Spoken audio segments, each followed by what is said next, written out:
will just keep quiet, internalize what the hurt is, and regurgitate it over and over. In fact, many times they even have replies they would have given you, but you are gone, and they keep it. What would you advise such a person?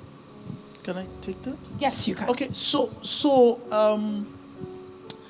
and I'll use the scripture to reply that. Okay? So you see that there's a place, I think in Proverbs 26, 4 and 5, that talks about whether you should reply a fool or not. It says, don't reply a fool so he doesn't drag you to his level. So you don't look like him. The translation says, so you don't look like him. Another translation says that, so you are not dragged to his level of foolishness. And the analogy I have for that is that, you see, if somebody tramples on you, steps on your feet, for instance, right? That is a silent activity. A lot of people do not see that. However, your response or your reaction is you feel like slapping the person, like, are you mad? Kind of. And you hit the person or you slap the person. That is going to elicit a sound, an alarm, right?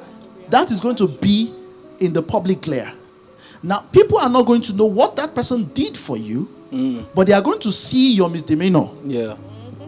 In that sense, I will link it to the scripture that says that that Proverbs 26, 4 and 5 that talks about don't reply a fool, so you are not dragged to his level of foolishness. So you find that a lot of people want to have, for instance, that tough conversation with you, but they start raising their voice. Okay? And emotion is, because it's energy, it's transferable. Once they start raising your voice, you feel agitated and your voice starts going up again and all of that. Okay? So if you're not careful, you see that you also start the shouting match. And that's where you see all these analogies of yeah, bye-bye and all of this that happens outside. So silence is golden in those circumstances. When you know that, for instance, the level of literacy of mental appreciation of the person who is offending you, it cannot comprehend. It's worthless. It's not worth your energy. It can mess up your entire day if you engage in an argument with that kind of person.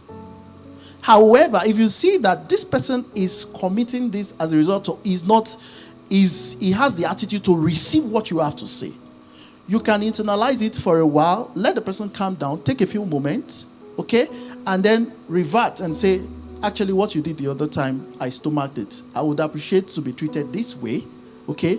And I think that you can do better than that some other time.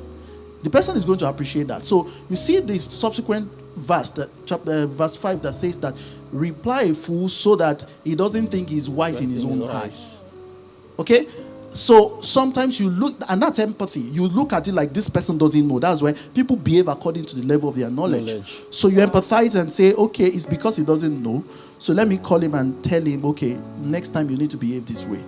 I think that helps. So silence can be golden, but don't now sleep over it and lose that threshold in such a way that it builds up, yet there is no closure. You must always achieve closure. Closure is what brings you serenity and peace.